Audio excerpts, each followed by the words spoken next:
Jeg har lavet et afslutningsskema for Peak Performance i Aarhus med udgangspunkt i deres saldobalance fra 31.12.2012. Alle tal er i 1000 kroner.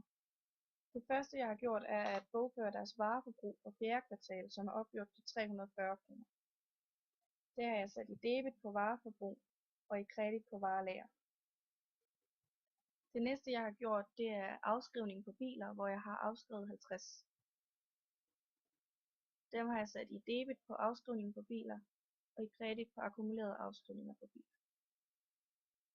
Derefter så har jeg afskrevet på inventar, hvor jeg afskrev med 30 kroner. Dem satte jeg i debit på afskrivning på inventar og i kredit på akkumulerede afskrivninger på inventar.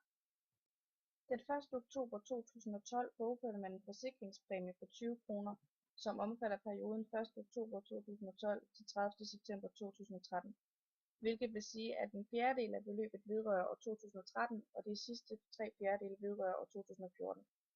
De 3/4 vi skal flytte nu er 15 kroner af det fulde beløb. Præmien vedrører en forsikring af inventar og varelager, og det er derfor på øvrige omkostninger, at vi krediterer de 15 kroner. Vi debiterer dem på periodeafgrænsningsposter. Det næste det er momsregnskabet, der skal afsluttes på kontoen med momsafregning. Det første det er købsmoms, hvor man krediterer tallet ud fra saldobalancen, og man debiterer det op på momsafregning. Det er omvendt med besalgsmoms, hvor du starter med at debitere tallet ud fra saldobalancen, og så krediterer du det op på momsafregning. Det sidste der skal gøres, det er privatforbrug, der skal oversluttes over kapitalkontoen. Det har jeg gjort ved at kreditere det på privatforbrug og debitere det på kapitalkontoen. Jeg har lavet en resultatopgørelse og balance med tallene inden for saldobalancen og efterjusteringerne. Alle konti med 4 cifre har jeg sat i resultatopgørelsen, og alle med 5 cifre har jeg sat i balancen. Det der står i kredit i saldobalancen og i efterjusteringerne har jeg sat i indtægter i resultatopgørelsen. Og det der står i debit i saldobalancen og efterjusteringerne har jeg sat i omkostninger i resultatopgørelsen. Hvis der er stået 2 ting, har jeg lagt dem sammen, hvis det begge to har været i debit, og jeg har trukket dem fra hinanden, hvis det har været i f.eks. en debit og en kredit. Jeg har gjort det samme i balancen, hvor jeg har taget tallene fra debit over i aktiver, og tallene fra kredit over i passiver. Jeg har gjort det samme med at plusse dem også, hvis der har været 2 f.eks. i kredit, og så har jeg minus dem, hvis det har været i en debit og en kredit. For at finde årets resultat har jeg fundet summen af omkostninger og indtægter hver for sig, og så har jeg minuset de 2 tal, som giver 606.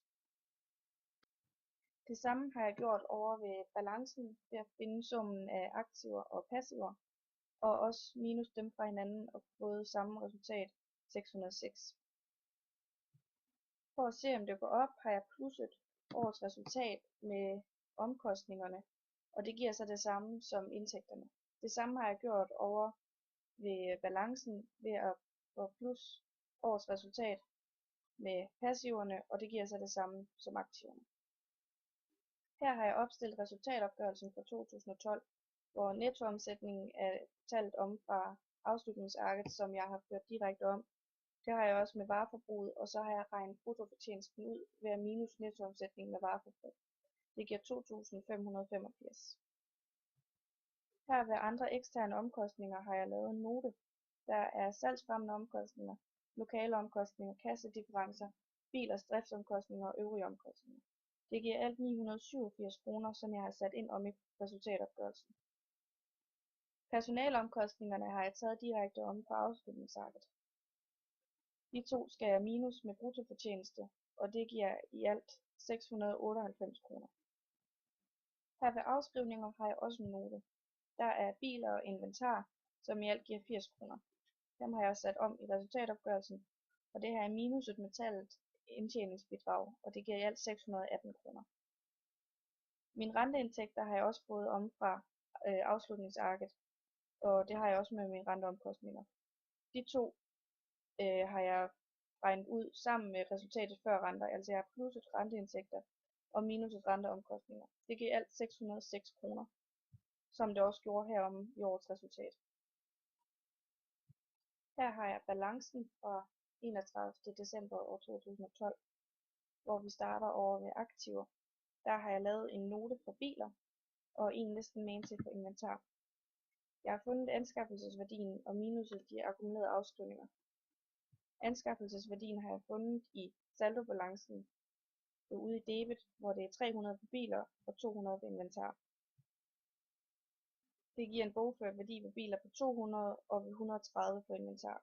Dem har jeg sat direkte ind i balancen og lagt sammen, det giver 330 kroner.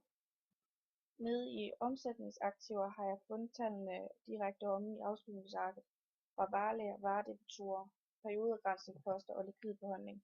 Det giver alt 1.397 kroner, som jeg har lagt sammen med anlægsaktiverne i alt. Det giver 1.727. I passiver starter man med egenkapital, hvor jeg har fundet egenkapital primo ved at gå om i passiver om i balancen i afslutningsarket. Dem har jeg plusset med overskud, altså årets resultat, og det giver 806 kroner. I gældsforpligtelser har jeg fundet kassekredit og varekreditorer omme i afslutningsarket, men anden korsfristelsesgæld har jeg lavet en note til. Der er momsafregning og andre kreditorer, som jeg har lagt sammen til 280 kroner. Dem har jeg sat ind og plusset sammen gæld i alt og ultimo, og det giver 1.727, som så stemmer overens med aktiver i alt.